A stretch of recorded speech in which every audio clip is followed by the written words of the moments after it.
Compañeros, compañeras, esta es la segunda charla en la serie Charlas Insurgentes que empezaron los compañeros Polo Martín y Roberto Sosa. La verdad es que la primera charla la tenemos grabada y los que no hayan estado en la primera nos la pueden pedir, la tenemos. Como ya dijimos, tanto el Polo como Roberto fueron dos compañeros que militaron en los 70 en Montoneros y hasta hoy son dos compañeros muy conocidos en el ambiente insurreccional de los 70. Son dos compañeros muy respetados, muy respetados, y además tuve el alto honor, como dije la vez pasada, de haber estado con el Polo, creo que fue mi último jefe en los Montoneros, en una época complicada como era la Cana.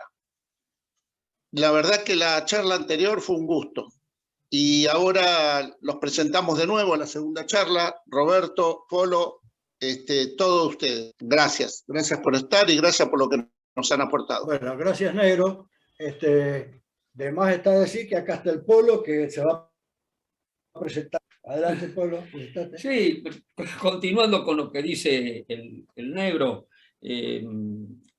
somos originarios de la organización político-militar Montoneros, un orgullo, y bueno, ya hablamos más en la charla anterior, lo fundamental, y que siempre digo, y está bien puesto el nombre de charlas, porque estos no son cursos donde se debate fríamente si es correcta, si no es correcta tal posición. No, acá nosotros estamos de un lado de la historia.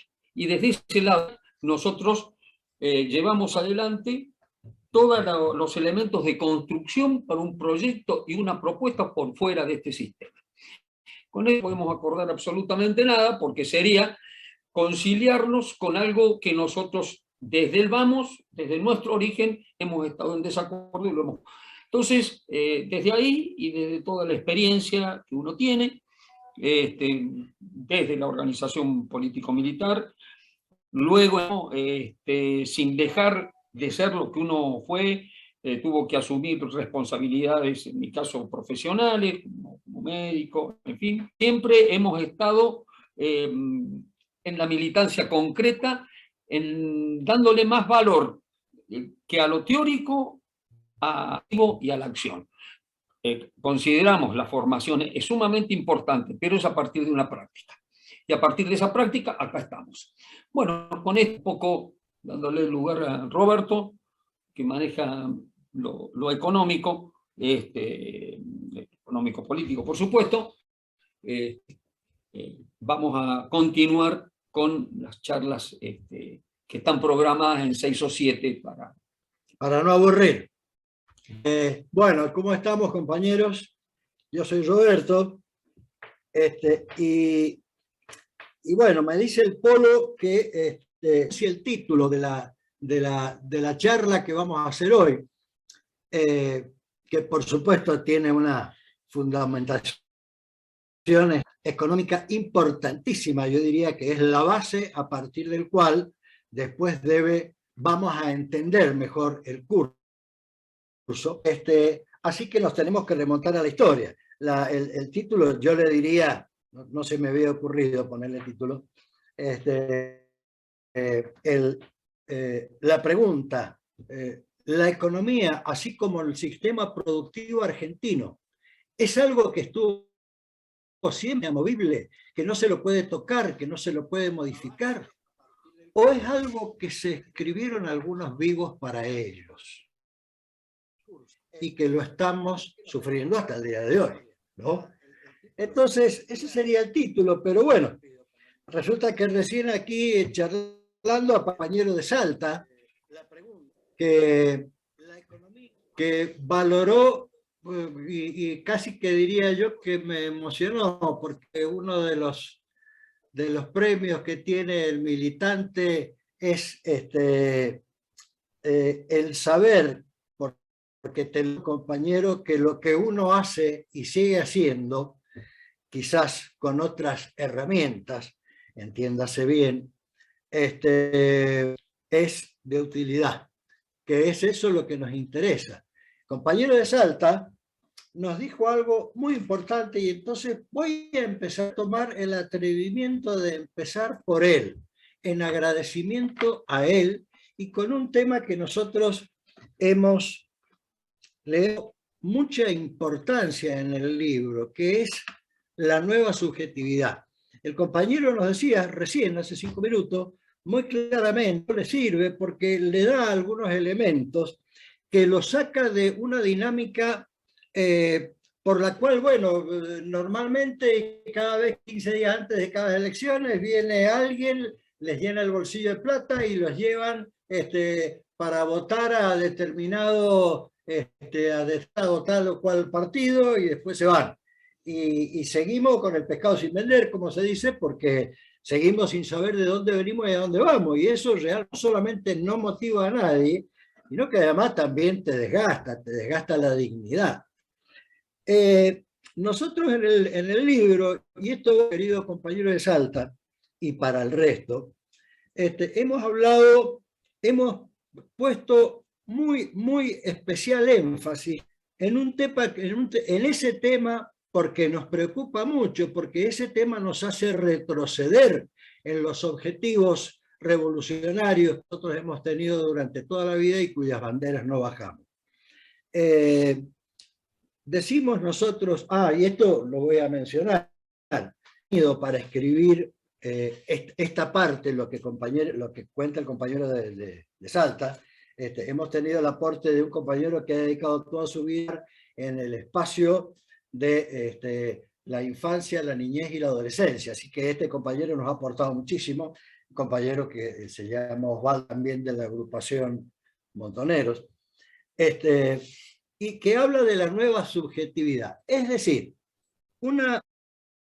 hablamos y mencionamos en el libro la preocupación que nos da aquello que ocurre como lo que acaba de hacer el compañero de Salta, con muchos compañeros mendocinos, que se nos acercan, muchos compañeros jóvenes y no tan jóvenes, a preguntarnos, che, ¿usted qué la vivió? ¿Por qué no me explica bien, qué sé yo, quién era Sarmiento? ¿O por qué no me dice las calles, en el nombre de las calles que están escritos por los municipios y qué sé yo, están todos los nombres de históricos gorilas que uno va viendo a medida que lee alguito, que son, parecen los dueños de la historia, y del campo popular no hay nadie. Y entonces nosotros seguimos en el libro, horadando el tema, y vemos que a partir del 76 y en adelante, ha habido un mecanismo muy bien hecho y planificado por el sistema, hay que decirlo, para la generación de un corte histórico, de un histórico generacional. Como decíamos nosotros cuando éramos jóvenes, parece que viviéramos en la etapa del cine continuo. La película llega cuando uno, digamos, empieza cuando uno llega. Y no es así, no es así. En nuestra etapa, esta etapa es de todos, pero en aquella época, la época de los otros estados, siempre había, yo me acuerdo en mi escuela secundaria, yo empecé a militar en la UES, siempre había por lo menos alguna discusión. Nosotros teníamos 14 o 15 años y discutíamos a Mitre, por ejemplo, en los recreos. Había cierto conocimiento de aquel lugar de donde venimos, con sus contradicciones, con contradicciones no saldadas.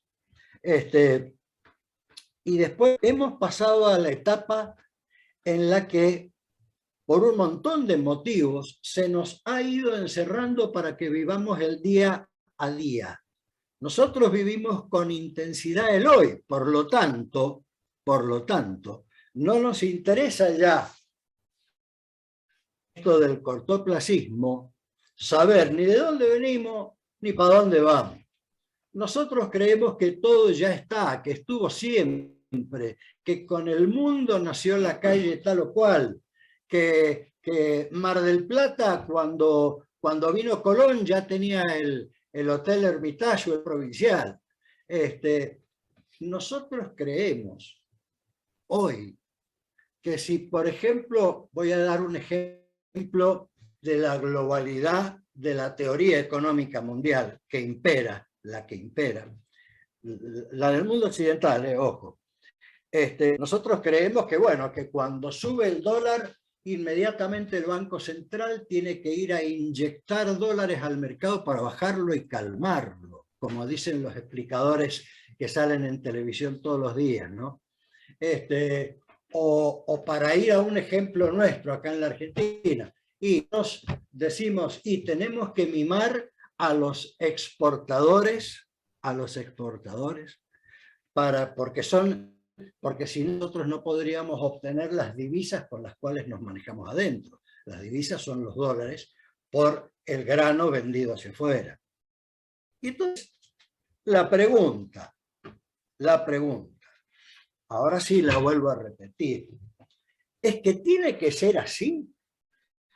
¿O será que este diseño, esta matriz productiva, esta manera de encarar la teoría económica del país, y por lo general en la mayoría de los países de Latinoamérica, la diseñaron y la escribieron aquellos que se apropiaron de las fuentes generadoras de riqueza en el país, y una vez hicieron, se transformaron en el poder detrás del poder, incluso detrás de los gobiernos, porque hay muchos que creen que los partidos gobernantes son el poder, y no, ellos no son el poder. Son a lo sumo los administradores o gestores de los negocios del poder, que no es lo mismo. Entonces, la pregunta es, ¿la economía también es única, es irrevocable? ¿No se puede explicar? ¿O es posible reescribirla a la economía? A la economía y a la matriz productiva. Es el desafío que yo lanzo para el encuentro de hoy. Y que espero no ser aburrido. Pero bueno, vamos a tratar de seguir de manera paralela con el polo, porque de esa manera todos tenemos el mismo hilo y la continuidad de la misma historia de la que estamos hablando. Entonces, me tengo que remitir a la etapa de aquel mayo de 1810, la etapa de lo que se llamó la Revolución de Mayo, que muchos la visten, sobre todo los que escriben la historia oficial, la visten de romanticismo, de heroicas actitudes patrióticas. Lo que yo creo es que nadie dice la verdad. ¿Qué pasó ahí en esa época? Disculpen que me vaya tanto para atrás, pero necesitamos tener una base, y sigo pensando en el compañero de Salta, para, de manera sencilla, lo más sencilla posible, tener claro de dónde y en qué estamos hoy. ¿En qué estamos hoy? El 25 de mayo fue en realidad una crisis que tuvieron los hacendados, los dueños, los primeros dueños de la economía. Ustedes saben que suele decir, el negro esto seguramente lo va a pillar inmediatamente, que las formas de producción de una etapa son lo que modela al trabajador, pero no solamente modela al trabajador, también modela a las élites dueñas del poder, de la plata. En aquella época, 1810, fíjense, los títulos nobiliarios en todas las colonias españolas de Latinoamérica, incluyendo la nuestra, acuérdense que nosotros en ese momento éramos españoles, pasaban y eran otorgados en nuestros países, en nuestras naciones, para decirlo de manera más apropiada, eran los hacendados. Es decir, ¿quiénes eran? Las élites que desde 1500 en adelante se habían hecho de, digamos, las riquezas que ellos podían enviar a Europa, fundamentalmente a España. Esos eran los que en forma directa o ya sea representados estaban en el Cabildo ese 25 de mayo que se discutía por la crisis que les había estallado en la cara, que se discutía, bueno, ¿cómo seguimos? ¿Cómo seguimos? Los hacendados, que eran los cabildantes, ¿no? Entonces, bueno, esto lo voy a comentar muy rápido, ya van a ver por qué en lo económico. Decían ellos, y tenemos que discutir, a ver, porque este es el panorama, vámonos hacia Europa. En Europa está España, que es la que nos regía a nosotros, porque como tenía la flota más grande de todas, era la reina de los mares, era España, no era Inglaterra en aquella época, era la que dominaba todas las, bueno, ya sabemos la historia a partir de Colón, todas las colonias que eran los países de Latinoamérica. Nosotros estábamos dominados por ellos y estábamos regidos por instituciones españolas, a la manera de los españoles. Por ejemplo, podríamos haber tenido gobernación, o podríamos haber tenido, no sé, delegaciones municipales. No, teníamos cabildos, capitanías generales, etcétera, todas instituciones como las que regían en España. Éramos un calco de lo que pasaba en España. Pero resulta que en aquella época España había sido invadida por Francia. Y entonces España estaba en todo un problema porque ya no podía financiar o mantener la regularidad en la que los barcos españoles venían acá a llevarse nuestra materia prima a cambio de bienes ya elaborados, bienes, digamos, por lo general suntuarios y para la burguesía, para las élites comerciantes de nuestro país, que eran los que se hacían el negocio. Nosotros todos los demás quedábamos afuera. Entonces, España estaba tan débil que los ingleses se dieron cuenta y empezaron a pergeñar todas las formas posibles para, aprovechar la debilidad española, quedarse con todas las colonias que eran españolas. Por eso nosotros tuvimos la invasión, intentonas que se mandaron los ingleses en 1806 y 1807. Eran los ingleses que ya empezaban a atacar el Imperio Español. Para Romina Jiménez le digo que me tenga paciencia porque lo que acaba de decir es justamente a donde vamos a llegar hoy. Bueno, entonces, y espero que se sorprendan y que les deje material para buscar en la casa. Bueno, la cosa es que ante la debilidad de los españoles, que ya no podían mandar barcos para llevarse todas nuestras mercancías, que eran las que explotaban y producían las élites comerciantes de nuestra patria, de nuestro país, del lugar donde nacimos. Los ingleses la vieron y dijeron, esta es nuestra, le afanamos todas las colonias a los españoles.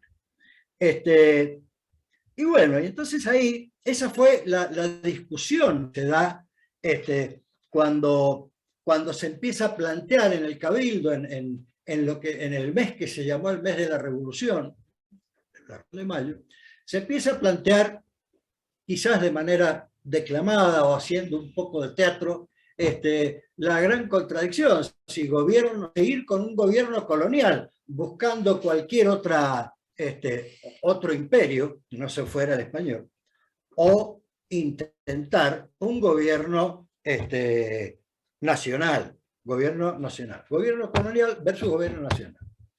Por supuesto, no nos olvidemos, esa discusión la planteaban estos personajes que eran los que supuestamente nos representaban, los hacendados, que eran los de la economía y que eran los cabildantes.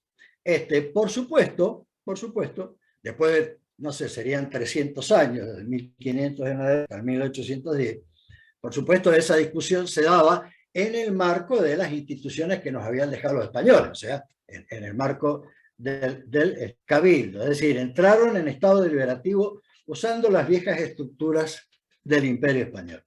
Y acá aparecen las internas. Nosotros hemos visto, o nos han enseñado, bueno, primero tuvimos la primera junta, desapareció el primer triunvirato, perdón, la Junta Grande, después apareció el primer triunvirato, el segundo triunvirato, y después ¿no?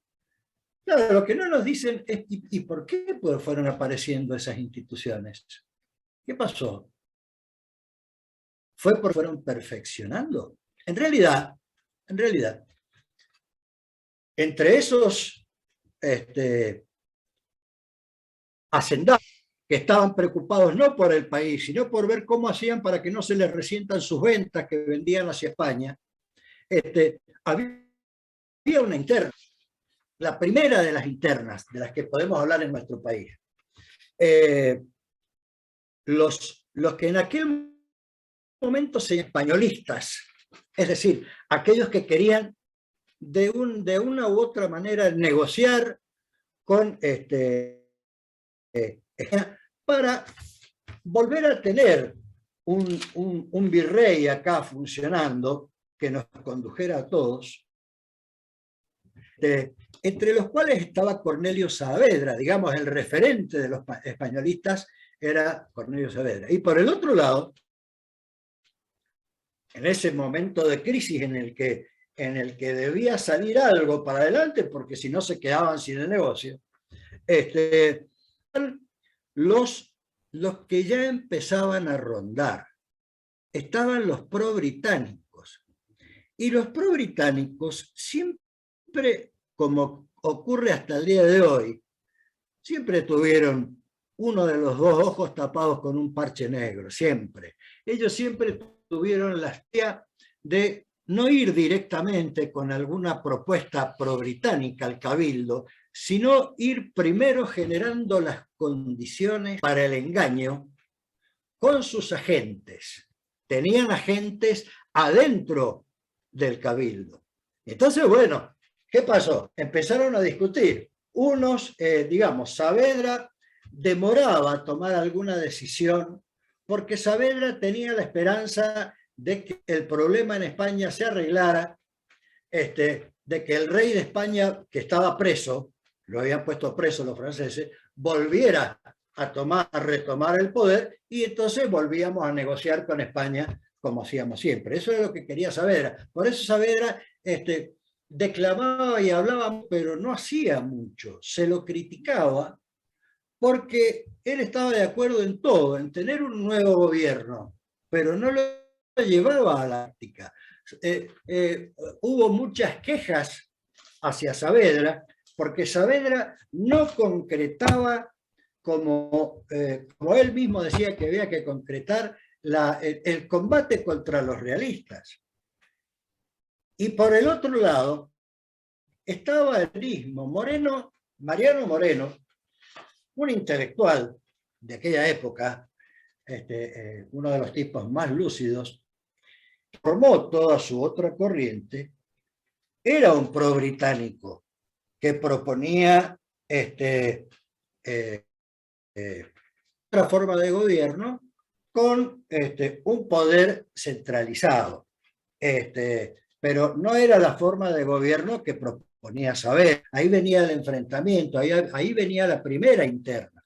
Bueno, que Saavedra decepcionó tanto con su inacción que no sé si al norte, en fin, y mientras lo mandaron al norte, los tipos se avivaron, se movieron rápido y crearon la Junta Grande. ¿Qué crearon la Junta Grande y qué era? Era un organismo en el que se invitaba a las provincias, un organismo colegiado, para integrar ese, digamos, ese nuevo gobierno que en algún momento tenía que redactar una constitución, como dijo Polo en la primera charla.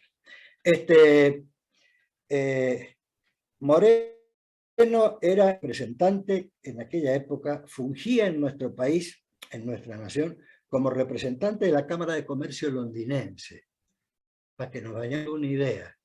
Y entonces, bueno, ahí llamaron a todas las provincias para tener una correlación superior a la de Saavedra. Y ahí aparece, por suerte, un adelantado de sus tiempos, un iluminado, diría yo, el primer hombre que propuso una reforma agraria, así directamente como se lo estoy diciendo, que fue del que Polo también habló en la primera charla. Por eso se armó la Junta Grande. No fueran perfeccionados, sino para contrarrestarlo a Saavedra, al que momentáneamente se lo había sacado del medio. Después, por supuesto, hicieron otra manganeta. Moreno pidió cumplir con funciones diplomáticas, y entonces lo mandan de viaje a Europa y claro, le dan un tecito y mueren. Bueno, se lo limpiaron en 2 minutos.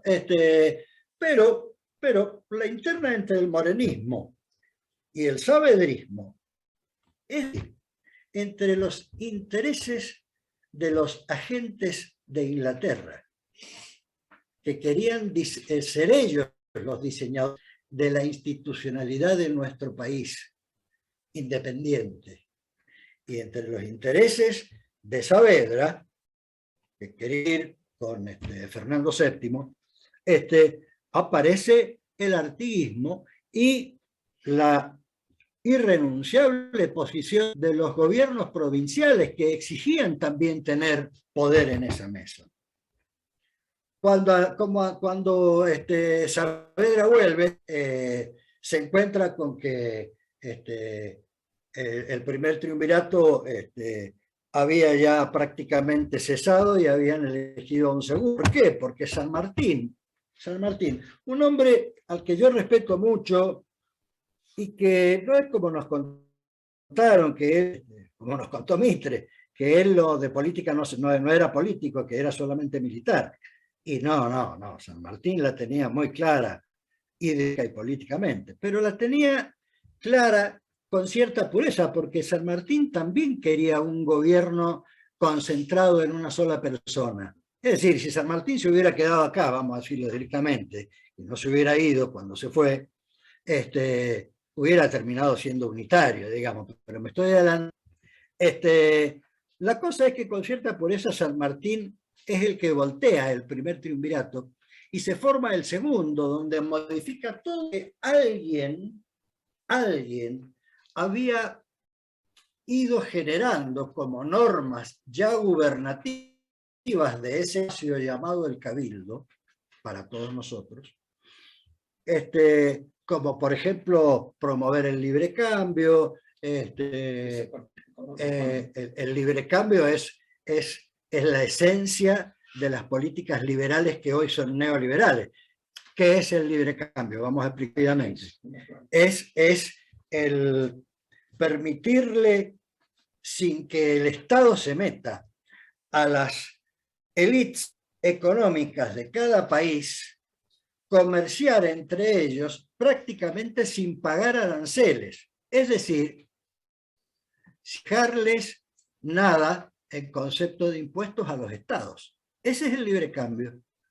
Esa es la esencia de la economía liberal, ¿no? Bueno, eso se había propuesto, eso se había puesto entre otras cosas, como por ejemplo el tema de la esclavitud, etcétera, etcétera, en el primer triunvirato, y eso San Martín no lo admitió.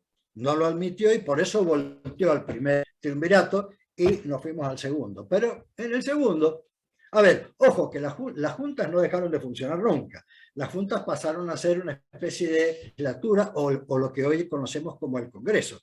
Los triunviratos pasaron a ser algo así como el Poder Ejecutivo que nosotros conocemos hoy. Eran órganos operativos. Segundo triunvirato. Y bueno, el segundo triunvirato, más o menos entre el segundo triunvirato y lo que siguió, hubo también los permanentes desencuentros, porque todavía no se definía ¿qué gobierno íbamos a tener?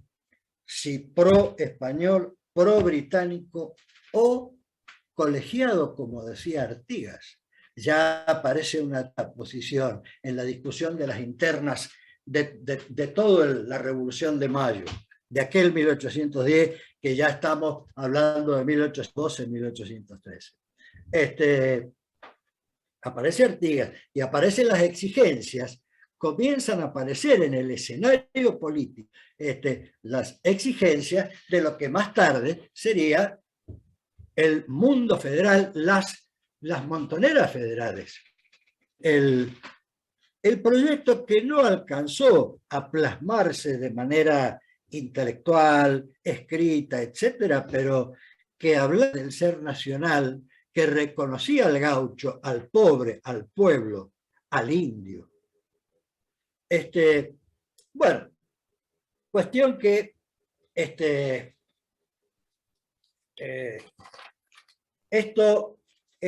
discusión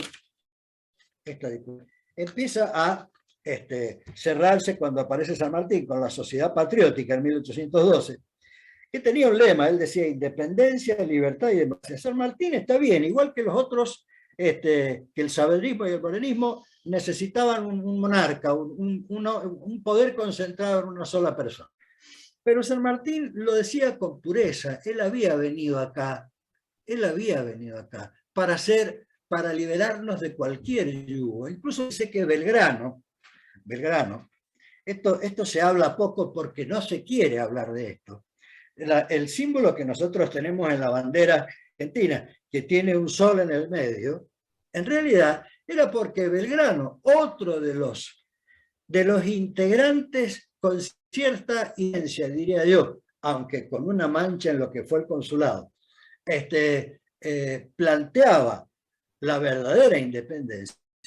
Él era también un monarca, pero tenía que ser un monarca inca, tenía que ser un monarca de un pueblo originario. Y entonces, como los incas tenían adoración al sol, él cuando hizo la bandera le puso en el medio, cosa que los hizo vomitar a los saavedristas, morenistas, le puso el sol porque, bueno, él presionaba aún en lo simbólico para, digamos, darle más genuinidad al proceso que se tenía que dar de ahí en adelante para poder llegar a tener un gobierno y una constitución. Todo, en realidad, entonces, eso fue rapidísimo, más o menos lo que fue las internas, porque tuvimos distintas organizaciones, instituciones, que nunca nos dicen por qué, a partir de la Revolución de Mayo de 1810. Pero, por supuesto, otra cosa que hay que decir, que finalmente todos, San Martín presionando, terminaron con todo este mambo aceptando un directorio. Esa fue la última de las instituciones, insisto, primero la Junta Grande, junta con triunvirato, con segundo triunvirato, y finalmente todo un directorio que tendría también un director supremo. Ahí es donde Artigas termina de romper y se va, porque Artigas, el compañero ejemplar y adelantado a los tiempos, él bregaba por la presencia de todas las provincias, a manera de lo que hoy comentamos y conocemos conceptualmente como un gobierno federal, estuvieran sentados en el gobierno que se iba a diseñar. No lo dejaron, Artigas se fue, y bueno, ya contó el pueblo cómo terminó Artigas.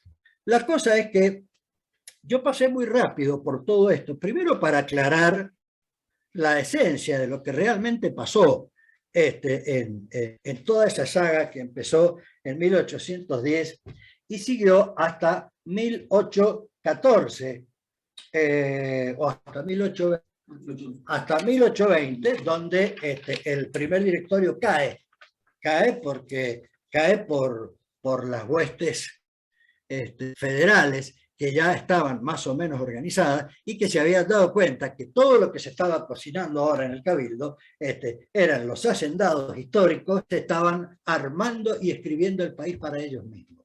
Y en especial, esto era lo que yo quería comentar. Hubo un nombre que no solamente se las ingenió siempre por estar en todos los procesos, incluso contradictoriamente, porque estuvo en la primera etapa de 1810 a 1820, que era la etapa de la gran discusión del gobierno para todos, digamos, como nos lo enseñan en la escuela. Pero después ya cuando esto se termina a sangre y fuego, cuando voltean al directorio, empiezan dos países, el país de las provincias, que el gorilaje siempre se encargó de explicarlo en la historia como la anarquía, y no, fue la etapa de los gobiernos de las provincias. Y por el otro lado, los que querían, seguían insistiendo con el centralismo porteño. Bueno, también estuvo ahí ese personaje, no dejó un solo espacio vacío, y fue el monje negro, porque en todo momento, en cuanto vio la oportunidad, él intentó el librecambio, intentó institucionalizar las relaciones con Inglaterra y hasta intentó incluso proponer un gobierno con una monarquía inglesa. Es uno de esos hombres, querido compañero de Salta, que nosotros hemos escrito, y exageradamente escrito, en la mayoría de las provincias cuando vemos el nombre de una calle que se llama Bernardino Rivadavia. Bernardino Rivadavia fue el agente inglés, uno de los más conspicuos agentes ingleses que tuvo toda esta historia que a nosotros no nos cuentan, pero que si les obligamos a que nos la cuenten, lo tienen que reconocer. Bernardino Rivadavia fue, fíjense, en 1810 al 11, secretario de guerra del primer triunvirato. Imagínense, cuando lo nombraron secretario de guerra, ahí empezó a bajar su línea. Y era inteligentísimo el tipo.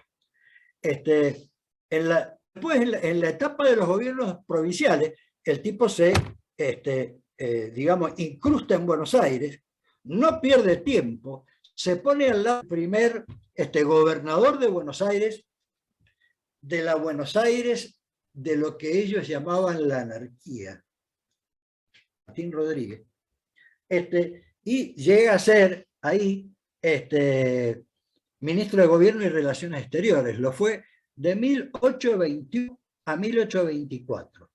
Por supuesto, en esa etapa, él era el que le escribía los libretos al gobernador y el jefe de Provincias Unidas, que era Martín Rodríguez, y desde ya que le promovía por todos lados y con todas las leyes que el tipo sacaba, promovía el libre cambio, la baja de aranceles de exportación e importación.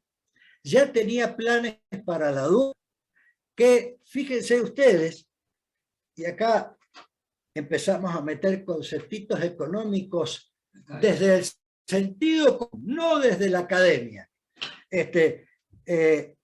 Claro, Buenos Aires era para ellos, ¿por qué tiene que ser todo centralizado en Buenos Aires? Y porque en Buenos Aires estaba la aduana. Era el lugar por donde entraban las divisas. Las provincias no tenían un lugar por donde entraran las divisas. Un detallito. En el momento cuando se dan las discusiones de cómo armar Buenos Aires, por supuesto, con Rivadavia cuidándole los intereses a los ingleses propusieron a quien fue el primer presidente, no sé si fue uno de los primeros presidentes de la aduana, que se llamó Alfredo Martínez de Oz, que en aquel momento era otro de los grandes asados de las históricas élites argentinas, como ocurría en toda Latinoamérica, y que era conocido porque era el número uno en el tráfico de esclavos. Ese era, búsquenlo, el iniciador de la dinastía Martínez de Oz, un traficante de esclavos, del África, por supuesto. Venía con los... hay mapitas donde indican todo el trayecto que hacía, venía desde el África, recalaba en Brasil, después venía para acá, vendía a los esclavos y volvía llenando los barcos con la materia prima que nosotros mandamos para allá. Lo pusieron en la primera aduana que nosotros, digamos, como primer presidente de la aduana para controlar los impuestos que dejaba la exportación y la importación que no tenían las provincias. Buenos Aires se quedaba con todo. Bueno, la cosa es que a ver, voy a ver el tiempo. Sí. Ajá. La cosa es que Rivadavia fue un tipo muy capaz. Muy capaz. Inmediatamente que él estuvo posicionado con comodidad en el gobierno de Martín Rodríguez, hizo, entre muchas otras cosas, dos jugadas que nos sirven para entender qué es lo que nos pasa hoy. Algo que nadie nos quiere decir. Fueron casi simultáneas las dos jugadas. Voy a comentar una. La ley de enfiteusis. Esto lo debe conocer el negro. Es la enfiteusis. La ley de enfiteusis es una vieja institución jurídica, ¿cómo lo diríamos? No sé cómo lo diría el negro. Una ley, digamos, una ley de España, que regía mucho, muy usada en España para, por los estados o por los gobiernos españoles para promover la colonización de espacios de tierra que estratégicamente tenían valor y estaban vacíos. Entonces, era algo así como un comodato. Nosotros debemos saber lo que es un comodato. El Estado te prestaba tierras que no se podían enajenar,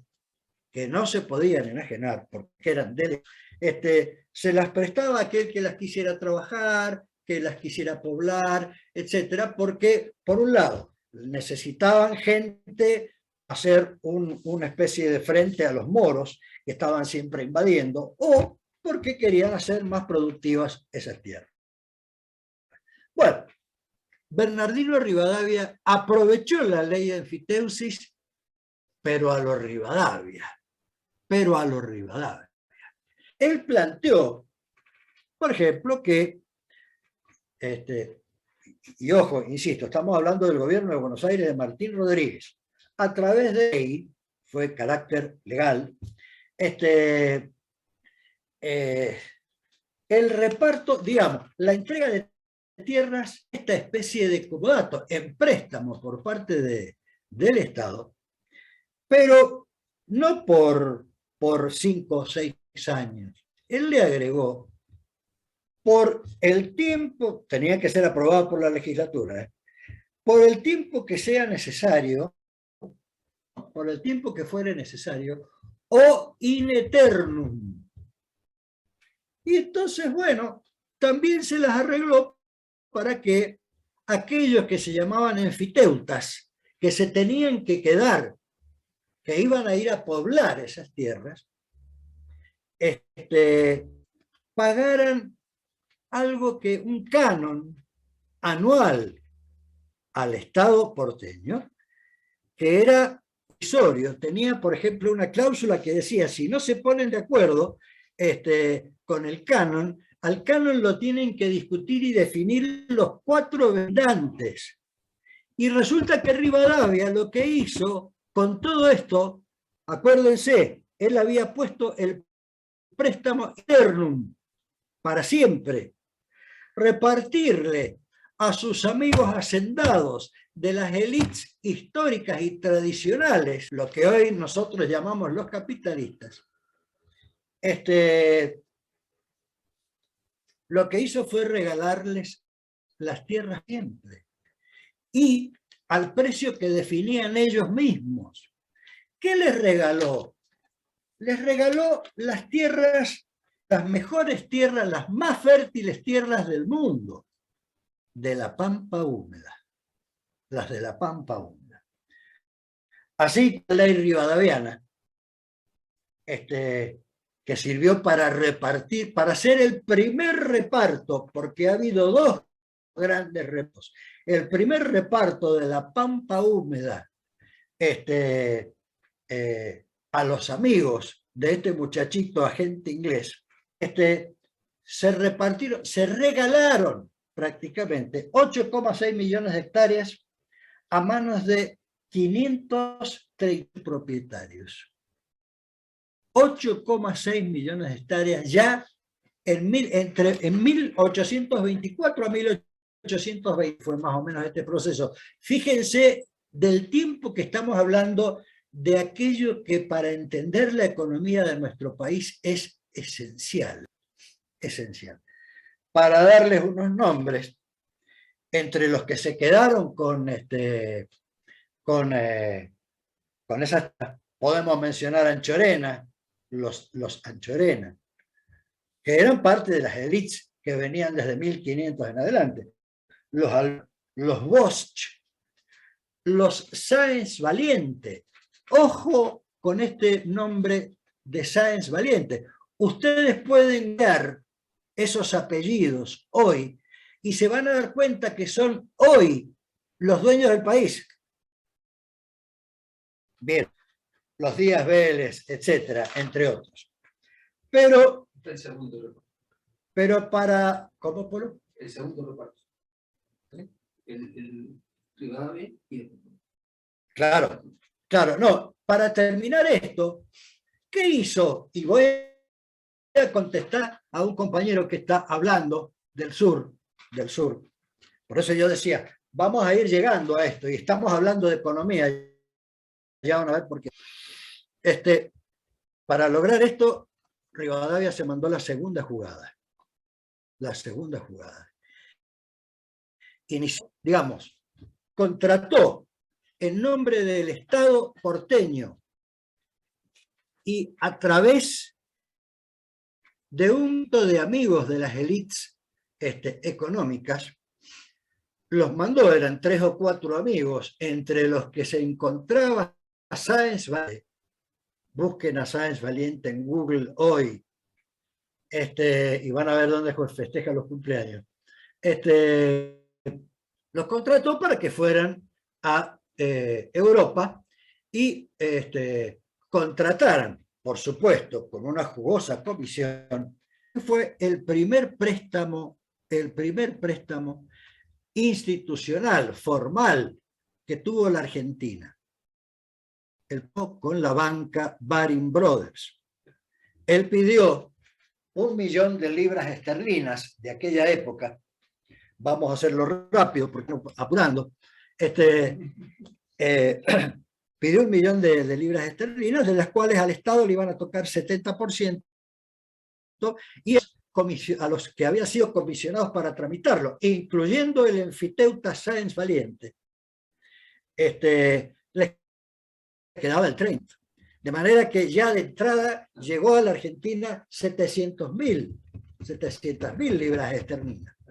¿Cuál era el proyecto? ¿Qué argumento los había pedido el agente inglés Rivadavia? Los había pedido para hacer el puerto de Buenos Aires, para dotar de agua, de red de agua a la ciudad de Buenos Aires, y para hacer 3 pueblos en el sur de Buenos Aires, la zona sur. Creo que Trenquelauquen era uno de ellos. Bueno, pues no hizo nada de eso. Y entonces, ¿qué hizo? Hizo 2 cosas. hizo dos cosas. Contrató a un general prusiano que era muy jovencito en aquel momento y que Rivadavia ya le había echado el ojo en el 19, porque era un sanguinario, para llevar adelante la limpieza que requerían los territorios que se habían brindado graciosamente y para siempre a los amigos de Rivadavia enfiteutas, es decir, al que más tarde fuera el general Federico Rausch, que fue el encargado de promover las mejores y más eficientes maneras de asesinar y perseguir a los compañeros de los pueblos originarios que habitaban las tierras que él les estaba dando a los enfiteutas. Lo usó para otra cosa más. Por suerte, bueno, así también terminó el general Rausch más tarde en una pelea entre unitarios y federales. Ustedes vieron la marca del cuchillo que se llama Arbolito, muy conocida, una marca nacional, ya fabricando. Arbolito sale de aquel personaje que en el medio de la batalla se encontró con que este hombre que los enfiteutas llamaban el salvador del campo, porque estaba matando a diestra y siniestra a los mapuches y a todos los pueblos que ustedes en el sur y sobre todo el negro Suárez conoce y defiende.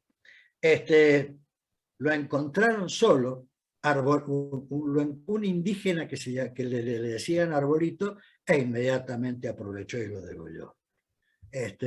Bueno, siguiendo lo que hizo Rivadavia, que fue escandaloso, de esos escándalos que son tan escandalosos que la historia no los quiere mencionar, con la platita que le quedó, ¿no? Después de pagarle a Rausch, de dotarle de toda la logística necesaria, etcétera, etcétera, el primer banco, que se llamó Banco de Descuento. Era un banco que con esa plata le prestaba inferior al que se pagaba por haber tomado el préstamo de la Baring, a sus amigos enfiteutas. De esto hay actas escritas y ahí yo tengo varios trabajos muy serios donde se nota el escándalo que eran las reuniones de directorio de ese banco, como un par de bancos que subsiguieron luego y que vamos a comentar. Entonces, bueno, yo vuelvo a reiterar la pregunta de terminar. La economía, aquello que genera la riqueza en nuestro país, la matriz productiva, las técnicas económicas, ¿estuvieron siempre o la escribieron ellos para ellos mismos hasta el día de hoy? Bueno, la cosa es que el Banco de Descuento, después, al pasar el tiempo, llegamos, ya estamos hablando de 1827, 1826, la última jugada de Rivadavia, que se escribe para sí mismo la Constitución y se elige presidente a sí mismo, y lo echaron directamente. Se fue a donde nunca tendría que haber salido, en Francia. En Francia o en España, en Cádiz. Pues finalmente se termina de crear, por exigencia ante la deuda, se termina de crear el Banco de la República Argentina, 1903, que fue el año en donde se terminó de pagar el préstamo que había pedido Rivadavia, que no se usó para lo que se tenía que usar, o por lo menos para lo que él había propuesto, y que sí se usó para quedarse con la riqueza, que lo es hasta el día de hoy, nuestra, digamos, ventaja comparativa, como se suele decir en economía, es decir, con la pampa húmeda. Rápido voy hacia lo que sigue. porque todo esto no queda solamente en Rivadavia. Sigue una saga de presidentes que todos hicieron lo mismo. A todos les resultó fácil pedir préstamos a la Baring. Se acostumbraron a pedir préstamos a la Baring. El primer préstamo, el de Rivadavia, 80 años, se termina de pagar en 1903. Después los diferentes presidentes que siguieron, sobre todo ya de la etapa institucional, ya cuando después del 53, como explicó el Polo, se generó la Constitución liberal que hoy tenemos, Mitre, Sarmiento, Avellaneda, los tres pidiendo plata a la Baring, tema que le explota al inútil del presidente que tuvimos, Miguel Juárez Celma, le explota en la cara y no sabía qué hacer. Bueno, el asunto está en que, fueron dando los pasos Mitre, Sarmiento y Avellaneda, los tres primeros presidentes constitucionales, fueron dando los pasos que necesitaba la Argentina que vivimos hoy. No la de aquella época, la del pasado. No. La que vivimos hoy. Por ejemplo, Sarmiento. ¿Qué hizo? ¿Cuál fue la obra más grande y más magistral de Sarmiento? Meternos en la cabeza que lo peor que tenemos los argentinos somos los argentinos. Él fue el hombre que le puso el broche intelectual a la anti-argentinidad que nosotros los revolucionarios normalmente enfrentamos. Fue Sarmiento. ¿Y cómo será de capo el tipo de inteligente que ya han pasado, no sé, 200 años y hasta el día de hoy sigue la impronta que él escribió, y que muchos dicen que eso se llama grieta y que la grieta se debe al enfrentamiento peronismo-antiperonismo? No, la grieta nace con Sarmiento, que mandó a perseguir a todos los caudillos hasta que pudo hallar al último, que fue el más genuino de todos, el Chacho Peñalosa. Mientras Sarmiento hacía eso, Avellaneda, por ejemplo, Avellaneda, el último de los tres presidentes, pedía 1,6 millones de libras esterlinas. También, perdón, estoy hablando de Mitre. Mitre pedía 1,6 millones para hacer la guerrita de la Triple Alianza contra el Paraguay. La más sanguinaria de todas las guerras, que llevó a exterminar el 50% de la población de Uruguay. Siempre, por supuesto, motivado por los ingleses. Entonces, cierro acá porque ya llegamos a Roca y de acá le entrego al Polo. La pregunta es, para el compañero de Salta, ¿de dónde venimos? ¿Por qué nos pasa lo que nos pasa hoy? Es que la economía y el sistema productivo, hablemos ya ahora del sistema productivo basado en la ventaja comparativa que es el campo. Es esta, no puede ser otra. La escribieron ellos. Ellos se hicieron el Banco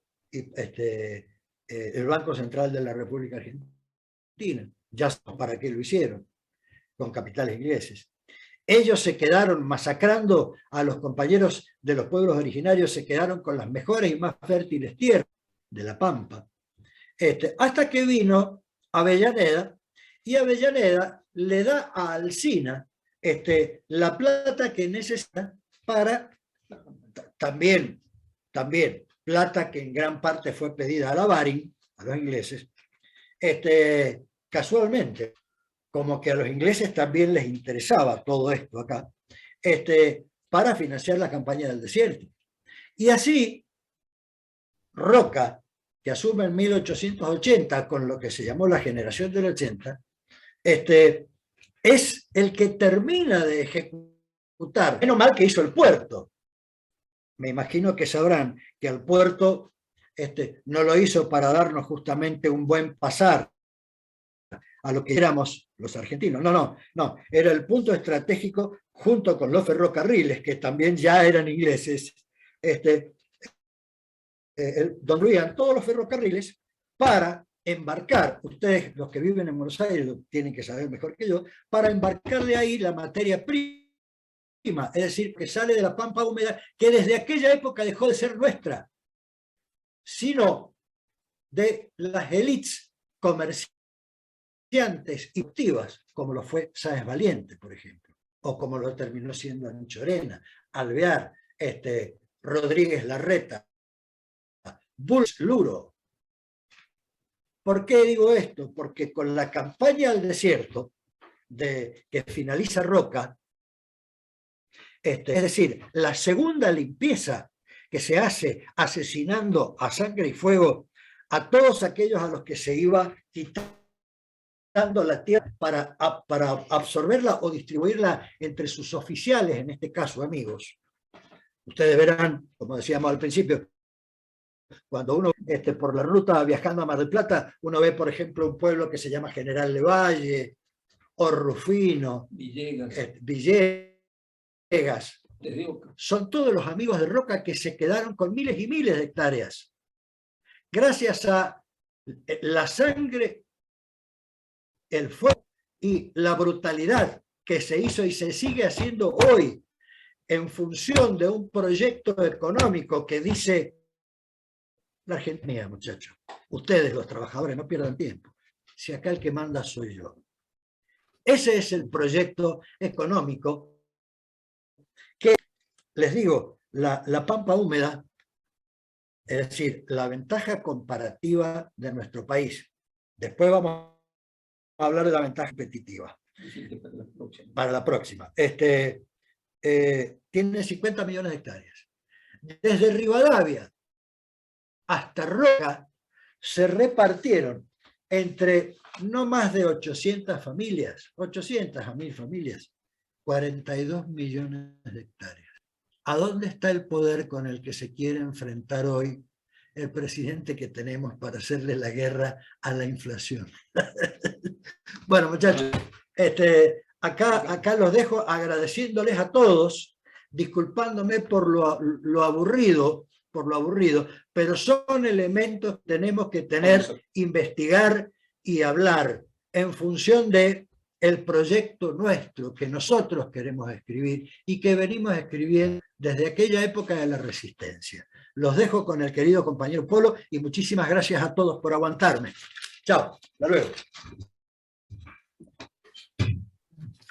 Los minutos que nos quedan, simplemente, ya lo dijo Roberto, y en el plan que nos hicimos, la condena en el tema de las ventajas competitivas. Nosotros conocemos las ventajas comparativas, Roberto estudió muy bien lo de las ventajas competitivas, que es otro elemento que entra más en la modernidad de los aspectos económicos. Ya hablamos el otro día también la parte más típica, y Roberto concluyó con Roca y todo el fenómeno del reparto de tierras. En realidad todo ese fenómeno de los dueños de la pampa húmeda es el fenómeno oligárquico argentino. Oligárquico imperialista porque siempre estuvo ligado a los verdaderos patrones que ha sido el Imperio Británico primero, luego el imperio yanqui, hoy en decadencia, pero que todavía estamos sometidos a ellos, y hay distintas etapas de la oligarquía. Hay una oligarquía terrateniente original, hay una oligarquía de la más industrial que nunca terminó de desarrollarse, que es la de Pellegrini, Carlos Pellegrini, que fue el de la Revolución del 90, como decía Roberto, de la utilidad, porque nos dejó en una deuda espantosa el concuñado de Roca, que era el presidente Juárez Selman, cordobés.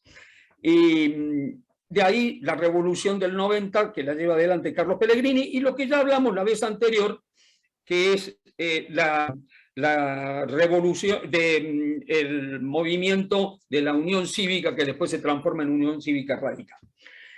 Dejo un poco ahí, de ahí va a continuar lo económico, y después vamos a continuar con toda la parte más actual, más moderna, que es el extractivismo como fase superior del capitalismo hoy. Pero yo les quería concluir en estos pocos minutos que quedan algunas cosas que no terminamos de tocar en la charla anterior, que tiene que ver con esa resistencia que nuestro pueblo ha vivido en resistencia. La resistencia de la Montonera, ahogada en sangre, pero fue una gran resistencia. Resistencia de la clase obrera que hablábamos la vez anterior, de origen de la Fora, o sea, de lo anarquista.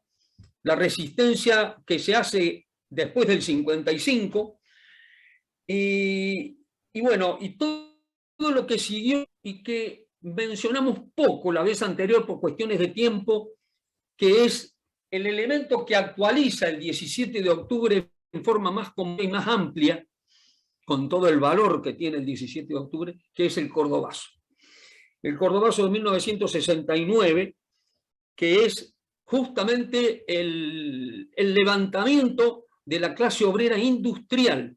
La clase obrera industrial que tiene muchísimo que ver en esa resistencia que se hizo, y por eso tuvimos una clase obrera, digo tuvimos porque la desmantelaron el aparato industrial. Yo lo comenté el otro día, una charla que hizo en una radio, que el fenómeno por el cual nos van a gran desocupación, por un lado, persecución en la época de todas las dictaduras y en la última feroz, que es a los delegados de fábrica, delegados obreros, fue por la intención de levantar todo lo que era el aparato estatal y fundamentalmente el desarrollo industrial, que es Martínez de Oz, que eso ya lo vamos a profundizar también económicamente después.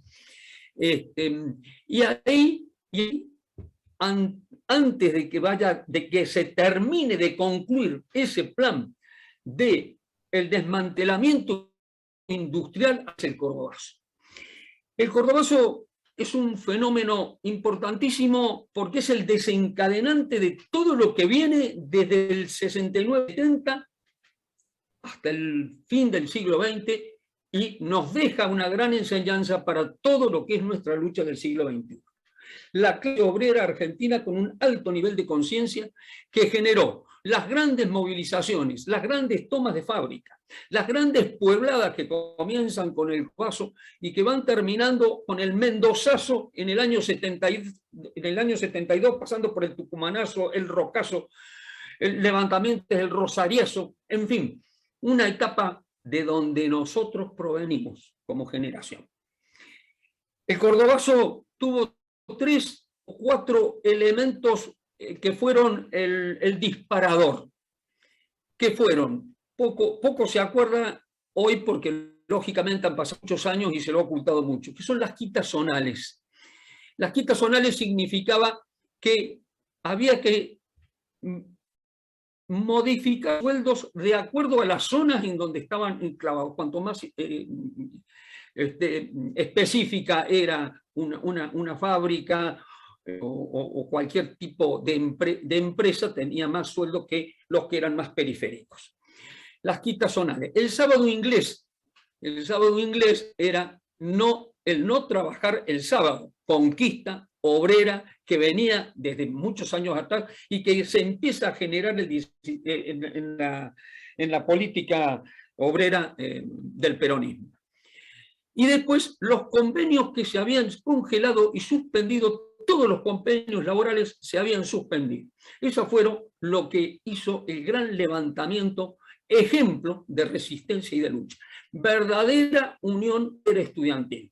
Lo digo como estudiante que junto con algunos que no están, como Alberto Molina, que fue secretario político de nuestra organización, estudiábamos juntos, junto con su compañera, lo vivimos ya en los últimos años de la universidad. Estábamos en cuarto, quinto año, y nos sumamos al Córdoba, que fue algo que cada vez que lo recuerdo digo, qué gran fenómeno. Mientras mucha gente conmemoraba el Mayo francés, una visión importante, la imaginación al poder, nosotros queríamos la clase obrera al poder. Eso era el Cordobazo. Por eso está bien el Mayo francés desde un ángulo y un aspecto más cultural, amplio, de libertades. Pero acá, en América Latina y en nuestra Argentina, más que las libertades, que por supuesto siempre las hemos reclamado, era la obrera al poder. Por eso se peleó en el Cordobazo, más allá de que quedara trunco por el fuerte enemigo, pero que siempre es el gran ejemplo. Ese era un punto que quería recordar, que era en el Cordobazo.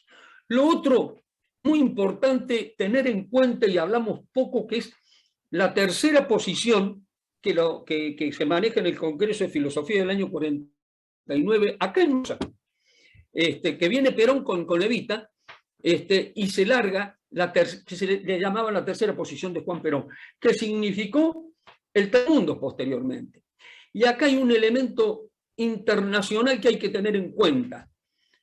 Más allá de la tercera posición, y desencadena después, es decir, de la tercera posición que desencadena el tercer mundo.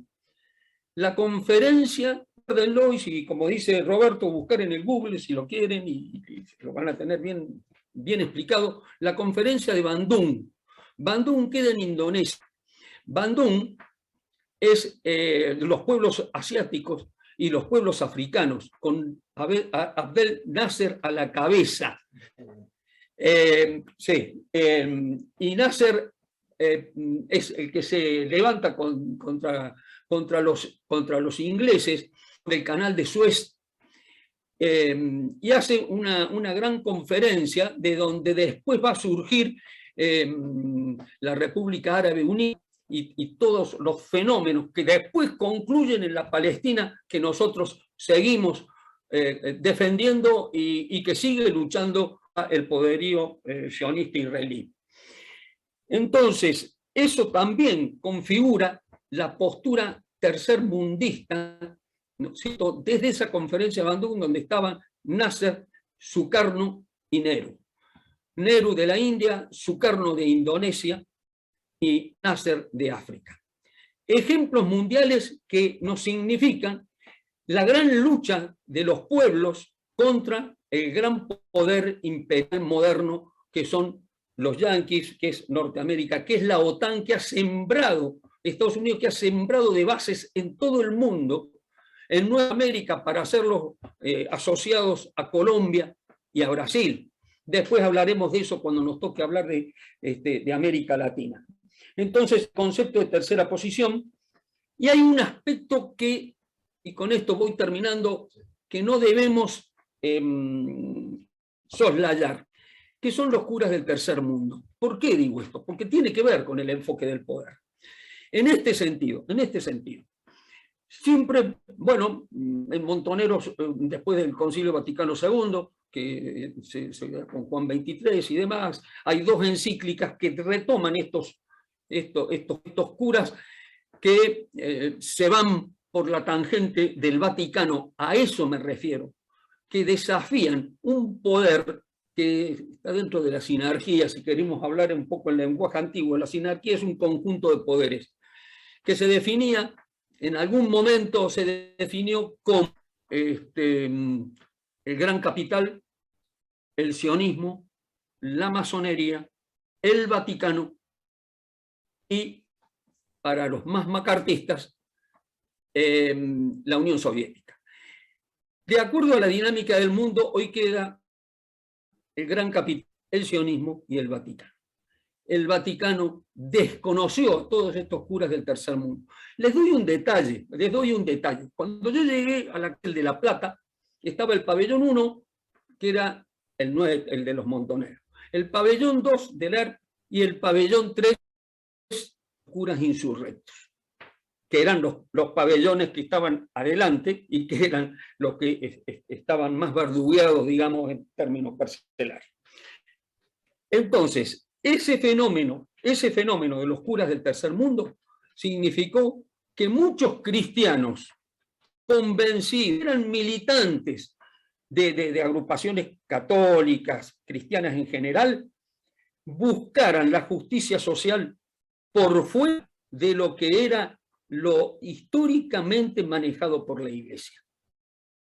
Y por eso se terminó, porque el gran poder hizo perseguir a estos curas y que se diluyera este movimiento, aunque hay algunos focos, y bienvenido sea, de algunos curas en algunas parroquias, pero ya en otro marco, que no es el marco de los años 70 y 80, sino en un marco actual.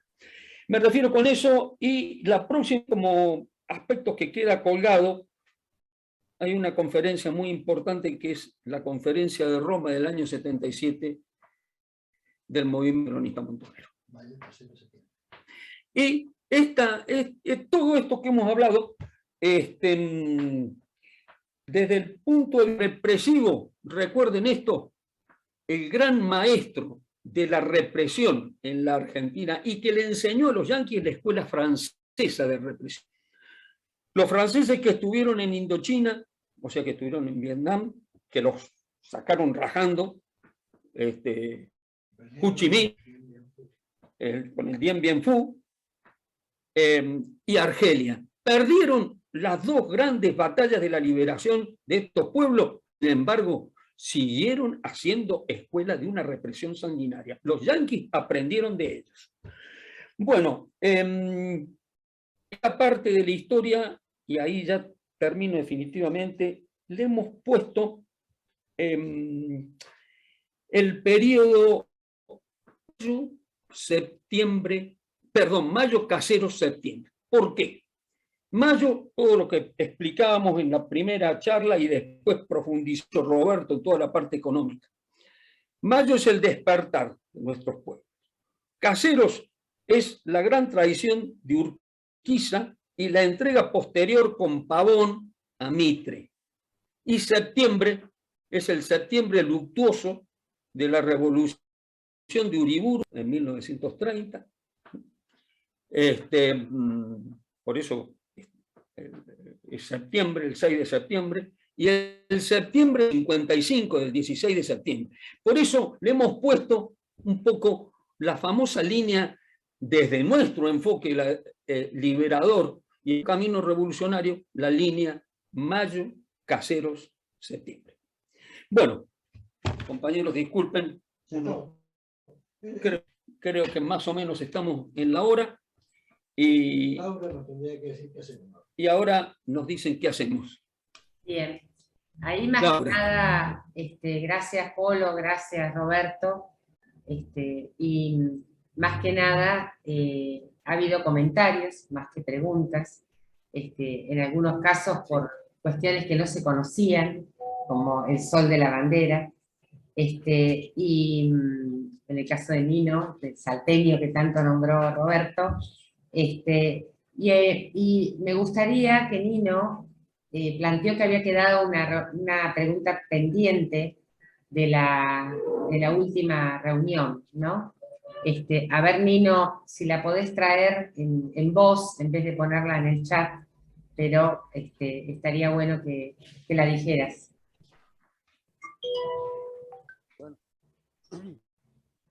Bueno, la tela, nosotros veníamos de los montoneros, ¿cómo era? Que casi me lo olvido. O sea, si somos descendientes nosotros de montoneros, porque se había hablado de montoneros, se había hablado de oligarca, ¿no es cierto? Esas dos partes nomás. Por eso, si somos descendientes de montoneros, eso es lo que vos querés decir. Montoneros, eso era, sí. ¿Polo? Perdón, sí. A ver, interpretando la pregunta, si somos descendientes de montoneros, si somos hijos de montoneros, eso quiere decir. Yo creo que primero somos montoneros, somos hijos de montoneros. Nosotros sabemos rescatar los 3 siglos de montoneros. ¿Por qué? El siglo XIX, la Montonera Federal, o el primer montonero de las Provincias Unidas, que es Artigas, y después seguimos con los más conocidos, el Chacho, Felipe Varela, Chumbita, también Quiroga, su manera, no es el Chacho o Felipe Varela, o López Jordán en el litoral, que fue lugarteniente de Urquiza, y cuando vio la traición de Urquiza se da vuelta y es uno de los responsables de la ejecución de Urquiza. Son los montoneros del siglo XIX. Tenemos los montoneros del siglo XX, que rescatando toda esa historia, todo eso, conformamos, resucitamos a la montonera federal del siglo XIX.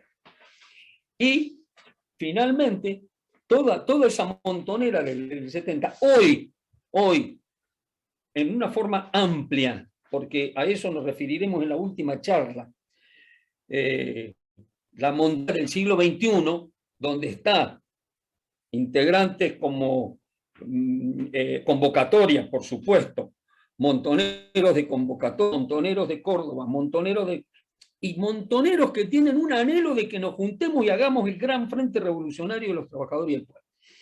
Le decimos así porque también queremos que estén otros compañeros de otras organizaciones que lucharon heroicamente. Solos es muy difícil hacerlo. Lo tenemos que hacer con toda la clase trabajadora, la no burocracia, que ese es el otro gran fenómeno negativo que tenemos, la burocracia sindical, que siempre está ahora con el proyecto del Fondo Monetario, y así ha estado siempre, y así ha traicionado a sus compañeros, y así ha entregado las grandes luchas y las grandes conquistas de los trabajadores.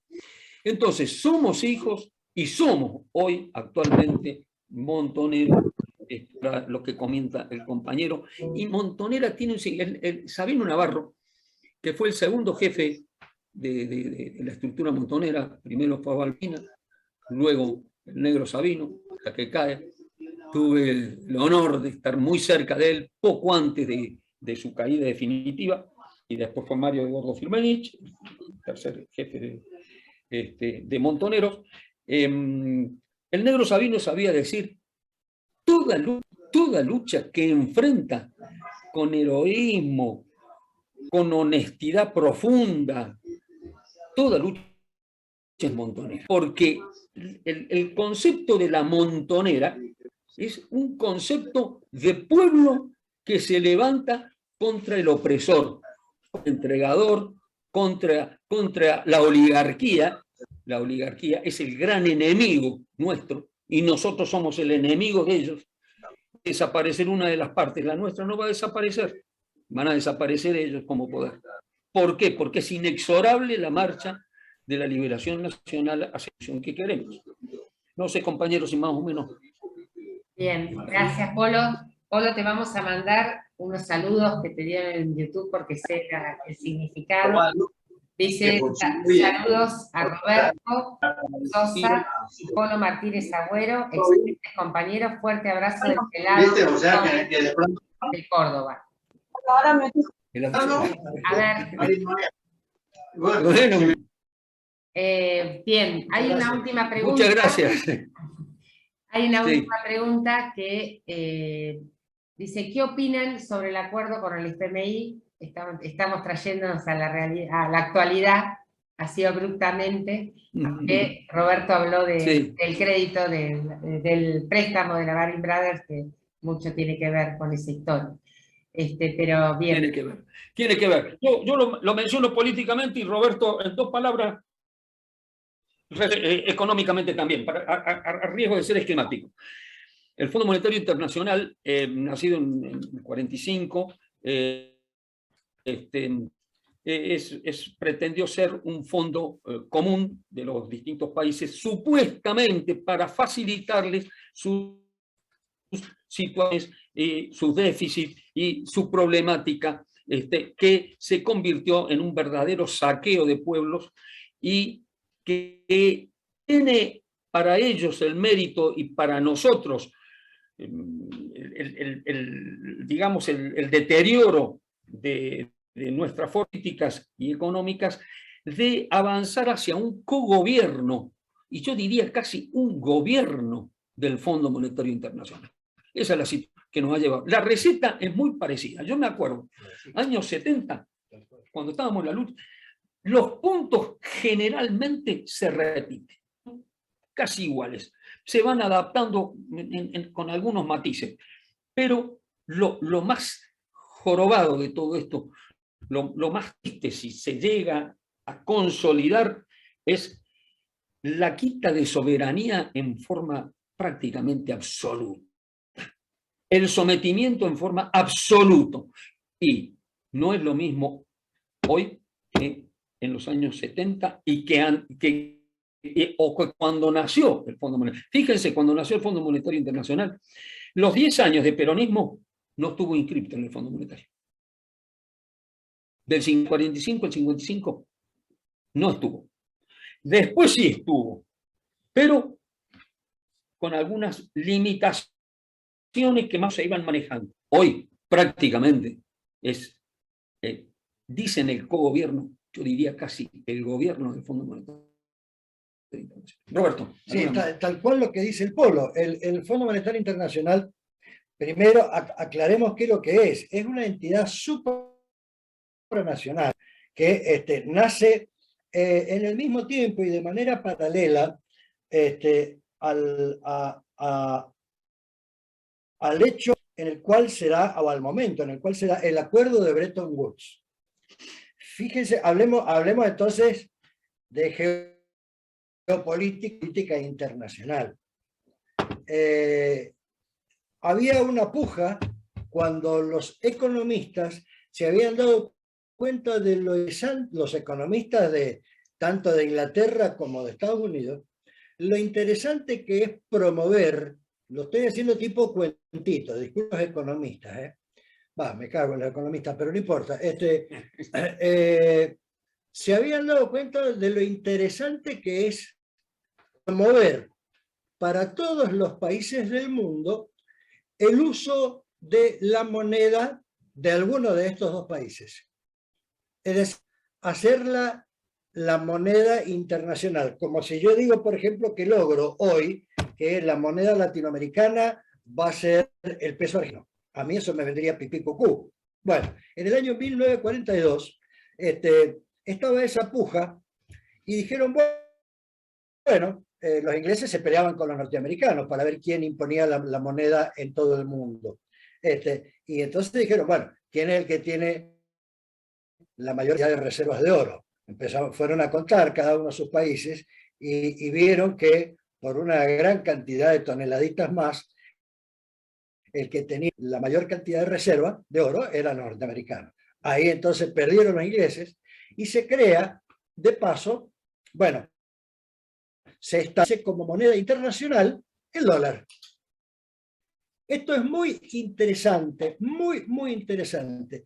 Tiene un montón de efectos en la economía que el dólar sea la moneda internacional. Ustedes fíjense en la Argentina, por ejemplo, a una cuenta tontita que yo espero que el comandante que yo leo tanto no me vaya a sancionar después por haberme equivocado. Hay una cuentita, fíjense, cada vez que nosotros, como el dólar es ya la moneda internacional que se ha metido en países, yo en la Argentina actúo contra el dólar. Estoy comparando permanentemente la moneda argentina con el dólar. Por ciertas cuestiones que ocurren en la economía, en determinado momento tengo que devaluar. ¿Qué significa devaluar? Que al comprar un dólar voy a tener que pagar más pesos argentinos. ¿Qué significa esto? Que el dólar se haya hecho caro, que he devaluado. Y significa que al pagar más plata argentina, que podría ser, por ejemplo, el equivalente a un auto, ahora voy a tener que pagar un auto y medio para comprar un dólar. O sea que solo con las evaluaciones estoy transfiriendo riqueza argentina a Estados Unidos a razón de, en el 90, yo ya no me acuerdo la cifra hoy, pero evaluaciones estoy haciendo una transferencia automática al bienestar de los Estados Unidos de 1.800 millones de dólares. Eso era en la década del 90. Nada más que por un tramitito. Bueno, eso fue Bretton Woods. Y paralelamente dijeron los tipos, bueno, pero tenemos que dominar económicamente a los países. Tenemos el Fondo Monetario Internacional. El Fondo Monetario Internacional se supone que es un fondo. Es un banco compuesto por platas de todos los países que son socios, que quieren ser socios. Ahora, una vez que uno entró como socio a las reglas del juego de todo, de tu vida cotidiana, pone el Fondo Monetario Internacional. ¿Cómo será que años después de haberse creado en nuestro país, empezaron a poner directamente a los ministros de Economía? Uno de los conspicuos ministros de Economía, Adalbert Krieger Bacena, ministro de Onganía, fue directamente impuesto por el Fondo Monetario Internacional. ¿Por qué? Y porque él había sido de los conspicuos más altos funcionarios del Fondo Monetario Internacional. El Fondo Monetario Internacional es aquello que le garantiza a 6 o 7 países más poderosos del mundo que nosotros, siempre por vía de intereses o de deuda, le vamos a estar drenando plata para que ellos sigan comprando sus yates. ¿Quedó claro? Ese es el Fondo Monetario Internacional. Listo. Ahí ya con esta hacemos la última pregunta que dice, en los primeros cabildos de la independencia, ¿cuál fue el papel de los pueblos originarios? Bueno, acá hay una cuestión. Compañera que no alcanzó a entrar de acá de Mendoza, nos aportó algo muy interesante. Así es, sí, tal cual. Hay una cuestión cultural. Porque el concepto, Jauretche lo describía muy bien. Nosotros una estructura mental colonizada naturalmente, no solo de la universidad, de los colegios también. La sarmientina, no nos damos cuenta, ¿no? Está, pero muy entroncada en nuestro pensamiento. Entonces, nosotros partimos de un pensamiento colonizador, aunque nuestra intención sea totalmente diferente. Me decía muy bien, y acá va la pregunta, nuestra historia no comienza ni en 1810 ni en 1806. No consideramos a los pueblos originarios ancestrales que tenían siglos antes que llegaran los conquistadores, que barrieron con todo, ¿no? Que cambiaron las riquezas por una Biblia o con los espejitos de colores o lo que sea. Ahí comienza nuestra historia. Entonces, el problema con los pueblos originarios, ¿no es cierto? Como que tiene que ver también, no es igual, tiene que ver con el gauchaje nuestro, con el gaucho, que es el que marginan los del poder de la época conquista. Sarmiento decía que no solo que la sangre de los gauchos servía para abonar la tierra, sino que los originarios, lo que él llamaba los indios, ¿no es cierto?, ya nacían con una maldad criminal desde el origen. Y que había que terminar todo. Entonces, ahí viene, ¿no? Ahí viene lo que nosotros, y lo decíamos el otro día, hoy las luchas del movimiento mapuche autónomo o la resistencia ancestral mapuche, a como se dé, es la última defensa de lo que realmente le afanaron, le robaron y repartieron y denigraron a los pueblos originarios. Nosotros tenemos que hacer, ahí sí, un esfuerzo para tratar de incorporar como parte de esa historia, ¿no es cierto? Cuando decimos línea Mayo, sí, tendríamos que decir, y pueblos originarios en esa línea Mayo, Casero, Septiembre. Pueblos originarios que son los Pampas, los Ranqueles, Mapuche, Tehuelche, en toda esta zona. Y una cosa que no hemos hablado, hablando de esto, y con esto terminamos.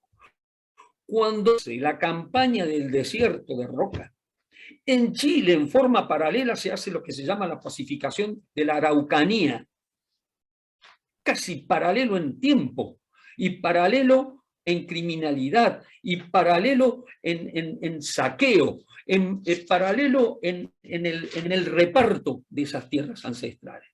O sea que es un fenómeno, no nuestro solo, sino de toda América.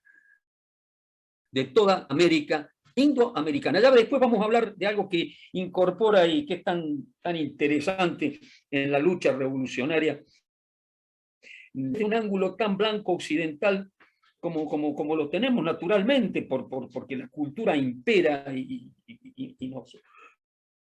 los signos y los mandatos, que es toda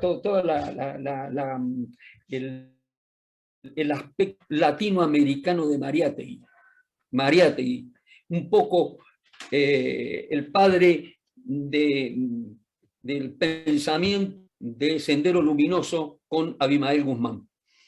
Bueno, un poco todo eso.